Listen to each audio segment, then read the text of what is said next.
Okay, now. All right. We're talking about the Eisenhower box method that we use to kind of prioritize our tasks. Yep. So for those who aren't familiar with the Eisenhower box, it is a grid that looks a little something like this. And it's split into quadrants of things that are urgent and important, things that are urgent but not important, things that are important but not urgent, and things that are neither urgent nor important. And really, any task that comes across your desk is going to fit into one of those four categories. And it can be a great method for kind of prioritizing and communicating about the priority level of different tasks. So, John, what do you think are your best kind of pieces of advice or comments or thoughts about the Eisenhower box? Yeah, so I think the most important thing with, really any action steps in general or any like task to do is to create like essentially definitive action steps to make all of them happen. So even if something's important but not urgent, put it on the calendar, make sure that you've set a plan, you have something in stone for it to happen. Because otherwise, that urgent but not important thing will all of a sudden be urgent and important, by the time you actually get to it. So, if it's urgent and important, do it right away. So make that your action step. If it's urgent but not important, then yeah, probably also do it right away as soon as possible. But then if it's urgent or not urgent but important, then make sure to put it on the calendar to do it. And also like delegating, right, as much as you can too. Awesome. What about you, Connor? What do you think? Yeah, I think a lot of it's just about having a holistic view of what's happening and like what's on your radar. So like the concept of this is not you don't just look at the urgent and important box and that's where everything happens. There has to be an awareness of the whole grid. So like John said, obviously urgent and important always comes first, but I think there's a lot of things that are, the urgent things that aren't important usually end up becoming important because they become more and more urgent. So things can kind of move around a little bit. But I think it's just all about like an awareness of like what action needs to be done. Like that's, at the end of the day, what it is. Like what needs to be done right now. Mm-hmm. Awesome. What about you, Quinn? What do you think?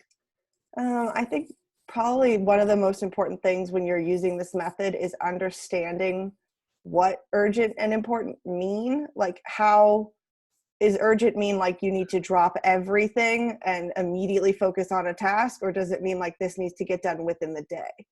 Mm-hmm. And I think it's kind of the same on the other hand. If something's not urgent, understanding when it will become urgent so that you don't put yourself in a place where it's like, oh, it's not urgent, and you just push it off to the side. And then it's like, well, what does that mean? Is it not urgent, like you could do it tomorrow? Or is it not urgent, like if this never gets done, it's okay? I think that's a big part of really understanding more definitively what kind of actually that means time-wise. Yeah, absolutely. And there's kind of a spectrum in each of the boxes, I think.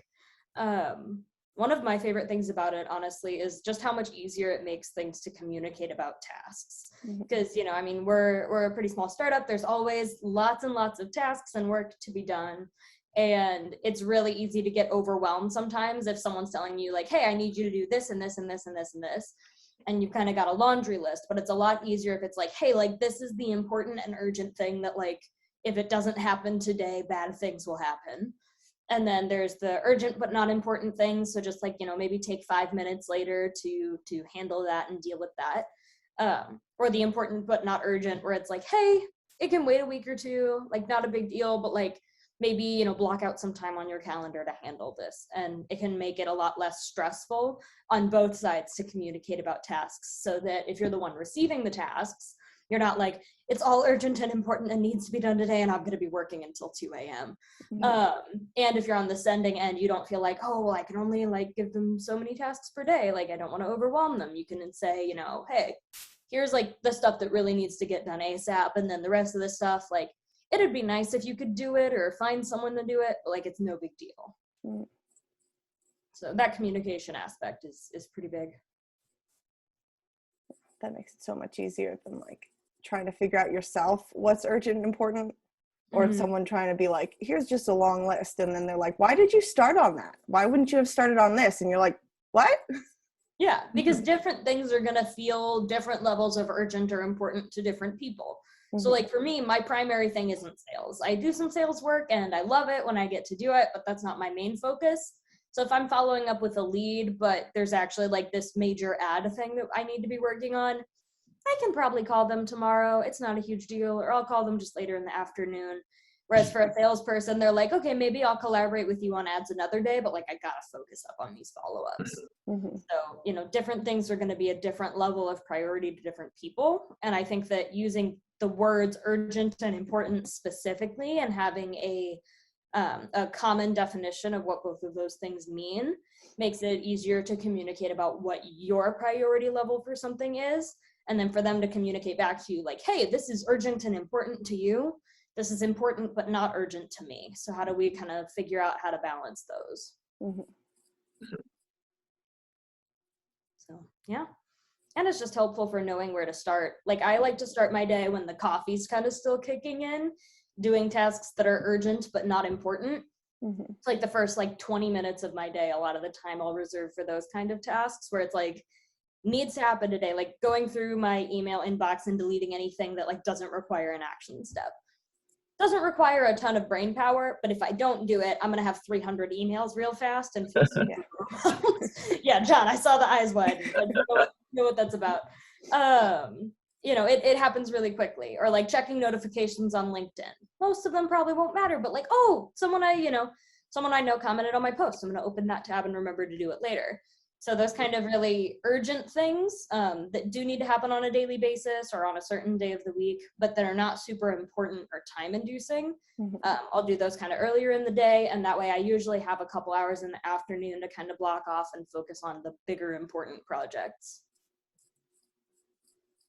So there's my tip. Yeah. If you've got a part of the day that you know you're just not at your best, urgent but not important goes right in there. Yeah. Deal with those spam emails. Don't let them pile up.